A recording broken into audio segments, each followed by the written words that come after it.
ฉันรู้สึกว่าเธอรักฉัน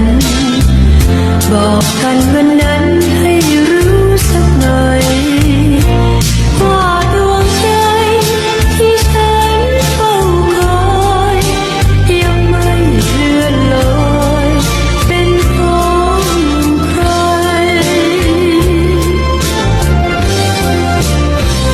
หากฉันรู้สึก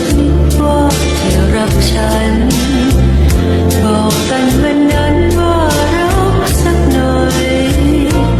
ว่าดวงใจที่ฉันเฝ้าคอยคงไม่เลื่อนลอยเป็นของใครเพียงแต่กระซิบ